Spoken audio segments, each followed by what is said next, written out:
तबे भी मिले जहाँ का परत है। हाँ, समाज में कबहू को ऐसे गड़बड़ वाले आदमी आ जाते कि उन्हें पाए लगी करे का परत है। गड़बड़ वाले ना कहना। हाँ भाई ऐसा गड़बड़ वाले, ऐसा गड़बड़ वाले हैं। ऐसा भी होता है कि किसी किसी को दबाव के कारण प्रणाम करना पड़ता है कि भैया अगर पाए लगी ना करबे तो काल रास्ता में छेक ना ले, या से कोनो भरोसे वाला आदमी थोड़ी है। तो ये उत्तर नहीं लगेगा कि हमको प्रणाम करने आए कि हमसे मिलने आए ना। जिस प्रकार मैंने उत्तर कर दिया कि आपके आने से सभी भयभीत हैं, तो आप भी एक ऐसी चौपाई पढ़ दीजिएगा, अर्धाली पढ़ दीजिएगा, जिससे ये प्रमाणित हो जाए कि आपके आने से सब प्रसन्न है, मैं स्वीकार कर लूंगा। एक बात। आइए दूसरी बात, आपने कहा कि मैंने अपनी माता को मारा तो जीवित भी किया और तुम्हारे पुरखन का चुनौती है। महाराज सुनो तो, इतना महान काम हम कर भी नहीं सकते, इतना महान काम हम कर भी नहीं सकते। जो माता 9 माह अपने गर्भ में रखती है, अपने वक्षस्थल का पैपान कराती है, इतने कष्ट उठाती है, और उसी माता पर शस्त्र चलाना, अरे राम राम राम, ऐसा कार्य हमारे बस से बाहर है भाई। हे भोले बाबा, ऐसा पुत्र एक तो होए ना, और जो धोखे से हुई जा तो हो। क्या कह रहे हो? है कुछ कहीं थोड़ी रहे, करे होते ही मर जाए ऐसा पुत्र। अभी हम धौंक देंगे ब्यास जी, फिर ना कहना। हाँ, देखो क्या कहने बोले, धौंक देंगे। नहीं, क्या बढ़िया शब्द है, धौंक देंगे। हाँ, तुम्हारे लिए यही प्रयोग करना पड़ेगा। और इसी सुंदर संवाद में जय मां गजानन किराना स्टोर जिनका कार्य किया होता है महाराज, संसार की हर माता चाहती है कि मेरे राम और लक्ष्मण जैसे पुत्र हों, लेकिन संसार की कौनो माता नहीं चाहती कि मेरे परशुराम जैसा पुत्र हो। बोले तुम्हारे पुरखन का चुनौती है, हमारे बस का ये कार्य नहीं है कि माता को मारना। जीवित किया ना, आपने जीवित नहीं किया। आपने खुद अभी अभी कहा कि मैंने पिता से वरदान मांगा कि मेरी माता जीवित हो जाए, तो वो पिता के वरदान का प्रभाव था कि माता पुनः जीवित हो गई, खुद मार। अच्छा, अगर आप में इतनी सामर्थ्य थी, देखो एक मैं नया दर्शन दिए देता हूं, इतनी सामर्थ्य थी तो आपने एक बार अपने गुरु बाबा के पुत्र गणेश जी का दांत तोड़ा था, तुम को चुनौती है वो दांत का जोड़ के दिखाओ। हमको बता रहे हो कि धनुष का जोड़ के दिखाओ, तो तुमने दांत तोड़ा था, और जाओ तुम दांत का जोड़ के दिखाओ, फिर आके हमसे कहना कि धनुष का जोड़ के दिखाओ। अच्छा, तो बात यहाँ जोड़ने तोड़ने की नहीं है, बात यहाँ पर यह है, मेरा तर्क ये था कि क्या गुरु के आदेश से किया हुआ कार्य गलत हो सकता है, और अगर नहीं तो फिर धनुष तोड़ने वाला दोषी कैसे? उत्तर यहाँ आना था, तर्क मेरा ये था। तो आप बहुत जल्दी धीरे से बच के निकलने का प्रयास कर रहे हो, लेकिन आप परेशान करो, हम जब आपको निकलने दे तब ना। आज आपको भागने हम देंगे नहीं, ये मान ले भाई। तर्क सीधे सीधे ये है कि जब गुरु के आदेश से किया हुआ कार्य अनुचित नहीं होता है, तो फिर धनुष तोड़ने वाला अपराधी कैसे हो गया? दो बातें हैं, देखो कितना कम बोले हैं, अब आपको प्रसन्न करने के लिए अच्छा बोले हैं। अच्छा। हाँ, तो अब अच्छा उत्तर दे दो। बहुत ये प्रसन्न करने के लिए अच्छा है बोल रहे हैं, आगे बोल रहे हो, कहें बहुत अच्छा बोल रहे हैं। इन्होंने कहा कि विश्वामित्र जी भी मुनि हैं, और जितने यहाँ है सुर मुनि नाग नगर नर नारी सोचई सकल त्रास उर भारी देवता। और यहाँ के जो ऋषि हैं वो भयभीत हैं क्या? पहली बात, क्योंकि ऋषि जो होते हैं क्या उनके हृदय में भी डर होता है? ना यत्र शोका, ना यत्र मोहा, ना यत्र रागा, ना यत्र दोषा, ना यत्र मृत्यु भयम तिष्ठति। उनके हृदय में राग नहीं होता, द्वेष नहीं होता, मृत्यु का भय नहीं होता, तो उनके हृदय में फिर भय कैसा? मुनि में क्या होता है? मुनि में क्या होता? जो तुमने परिभाषा बताया, मुनि में क्या होता है आपने ऋषि भी बता दिया। हाँ, तो मुनि में क्या क्या होता है, क्या क्या नहीं होता है? मुनि जो मननशील होते हैं, मंत्र दृष्टा, जो मंत्र दृष्टा होते हैं उनको मुनि कहा गया है, मननशील। एक स्थान पर नारद जी को तीनों कहा गया है। हाँ, फिर क्या है? आपने कहा मननशील होता है, मननशील। इसको थोड़ी और सरल करिए ताकि सबके सरल कीजिए, आप कीजिए फिर। सब कुछ हमें को करना है तो। अरे नहीं, तुम भी कुछ तुम करो, कुछ हम करें। चलो, हाँ, आप पहले अपनी पूरी बात कर दो, फिर अच्छा, पूरी बात चलो परिभाषा देता हूँ। हाँ, तो कह रहे हैं कि यहाँ के मुनि जो हैं वो भयभीत हैं। अच्छा, क्या मुनि के हृदय में भी भय होगा? जिसने संसार को त्याग दिया, जिसने परिवार को त्याग दिया, जिसने सभी संसाधनों को त्याग दिया, क्या उसके मन में भी भय हो सकता है? ईमानदारी से बताइए। जो ज्ञानी होते हैं, जो ऋषि होते हैं, वो सबको त्याग करके सन्यास को धारण करते हैं। शास्त्र कहते हैं वैराग्य मेवा भयम, जो वैराग्य है वो अभय है, उसके हृदय में कभी विकार उत्पन्न नहीं होता। जब उन्होंने वैराग्य धारण कर लिया तो फिर भय कहेगा। आइए, इन्होंने कहा कि आपने अपनी मैया को मारा लेकिन स्वयं जीवित नहीं करवाया, पिता के द्वारा आपने मैया को जीवित करवाया। ठीक, हमने जीवित करवाया। पिता ने कहा था वरदान मांगो, तो वरदान में मैं कुछ और भी तो मांग सकता था। वरदान में क्या खाली अन्य वस्तुएं नहीं आती? मैं अष्ट सिद्धियां मांग लेता, नवनिधियां मांग लेता। वरदान में तो कुछ भी मांगा जा सकता था, लेकिन मैंने पिता से अष्ट सिद्धियां नहीं मांगा, मैंने पिता से नवनिधियां नहीं मांगा, मैंने अपनी माता को ही जीवित करवाया। मैंने अपनी माता को ही जीवित करवाया। और ये गुण खाली हमारे वंश में है, तुम्हारे वंश में नहीं है।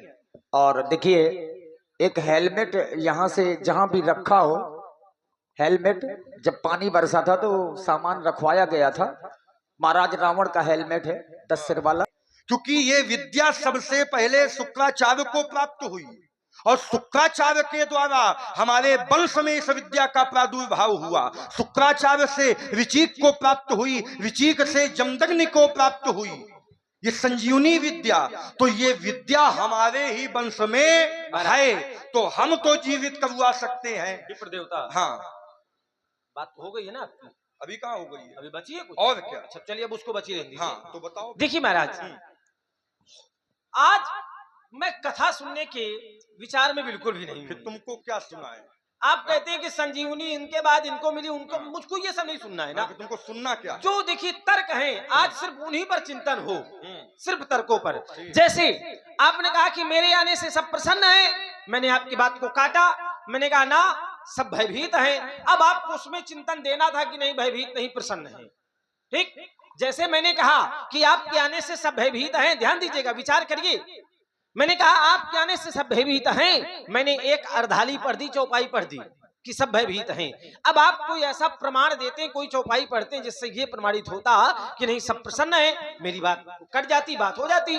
दूसरी बात, मैंने कहा था कि जब गुरु की आज्ञा से किए हुए कार्यों में दोष नहीं लगता तो फिर धनुष तोड़ने वाला दोषी कैसे? तो आप कोई ऐसा प्रमाण लाइए जिससे ये प्रमाणित हो जाए कि गुरु के आदेश से किए हुए कार्यों में भी दोष लगता है।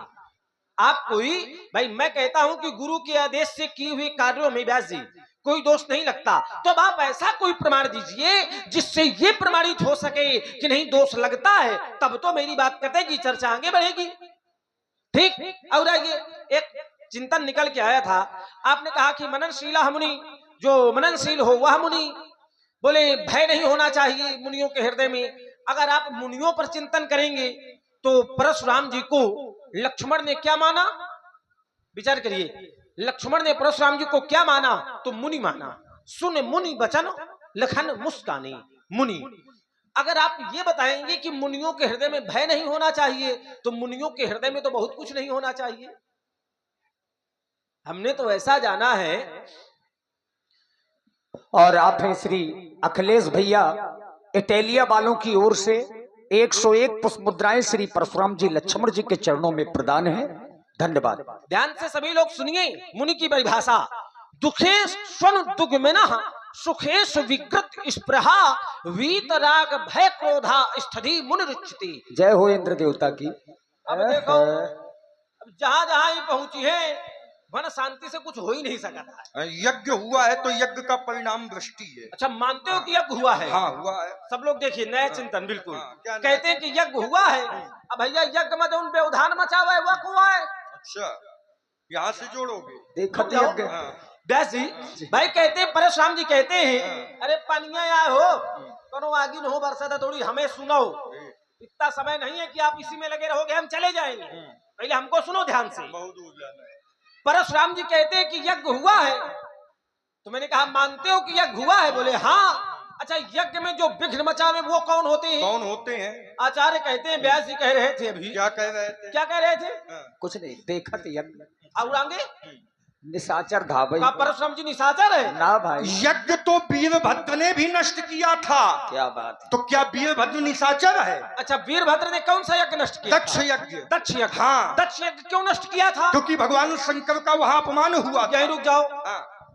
दक्ष का यज्ञ विध्वंस किया गया, क्यों? क्यों? क्योंकि भगवान शंकर का अपमान हुआ था। हाँ। तो क्या मिथिला में भी भगवान शंकर का यहाँ अपमान धनुष का कोई सम्मान हुआ है क्या?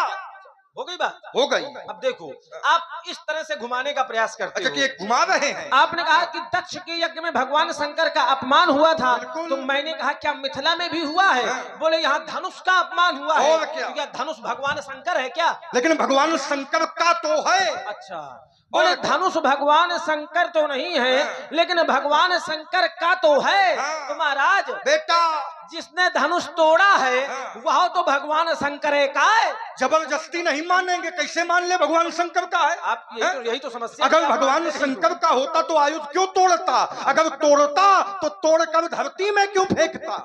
देखे चाप खंड मही।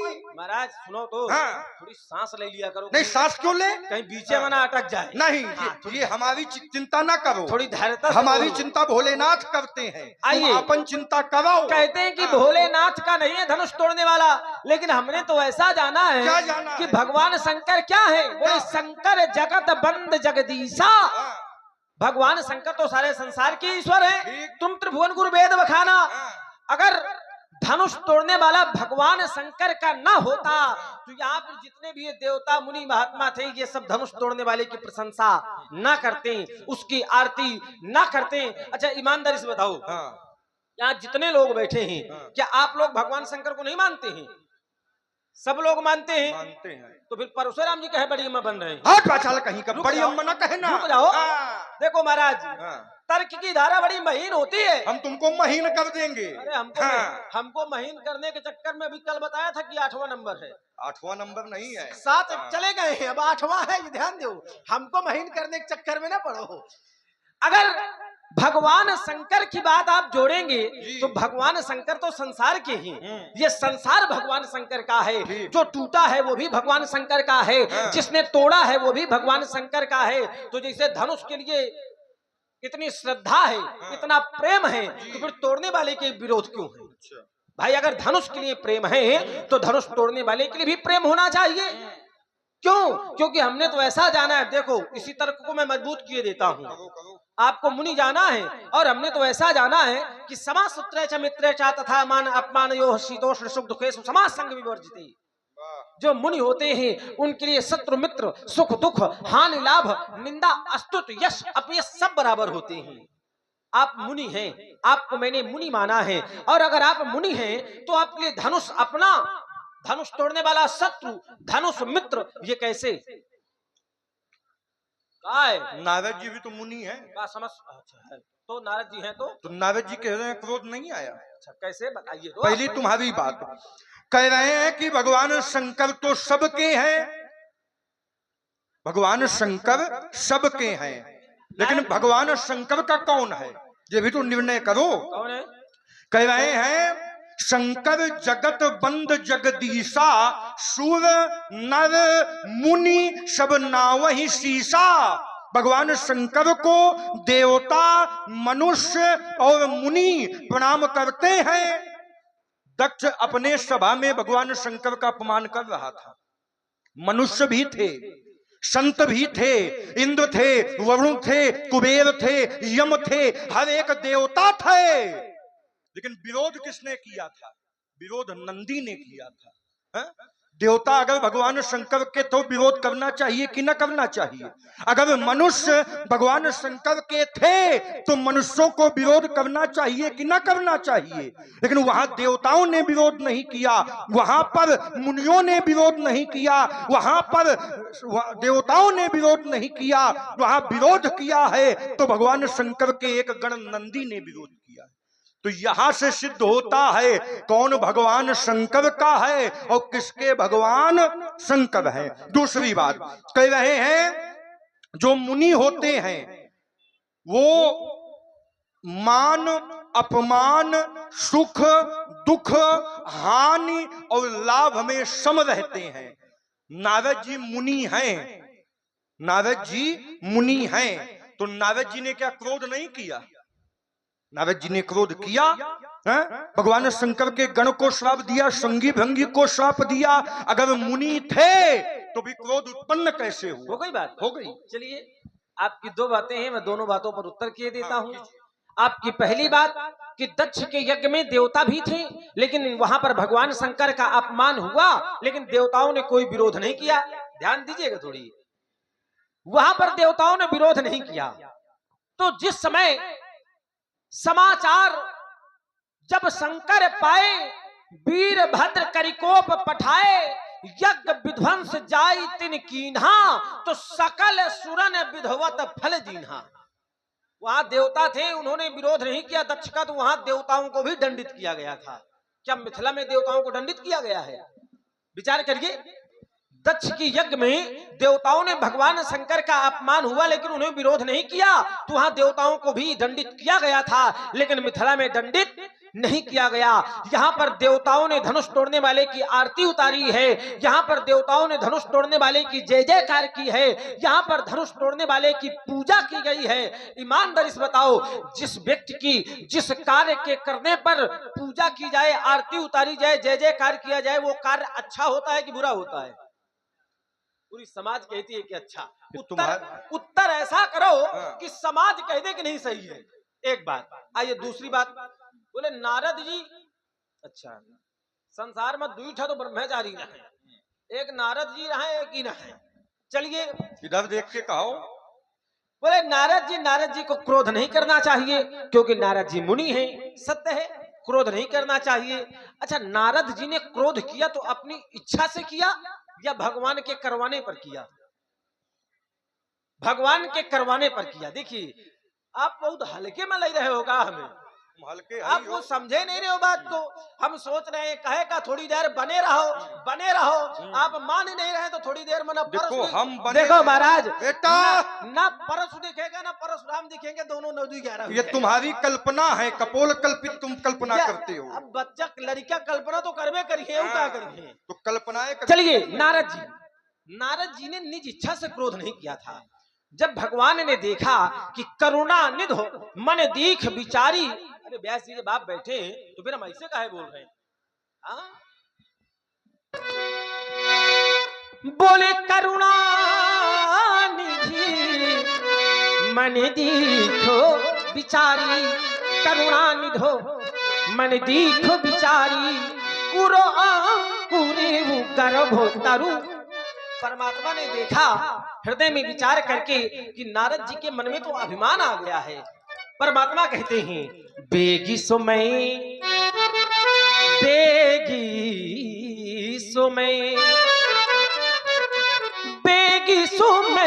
दारी हो उखारी, बेगी सुमय दारी हो उखारी, क्योंकि बनो हमारे सेवक ही तो। परमात्मा कहते हैं कि ये अभिमान मैं नष्ट कर दूंगा, इससे फल क्या होगा? मुनि करे ही तो, मुनि करे ही तो, मुनि करे ही तो ममे को तुको, अवश्य उपाय करब हम सोई।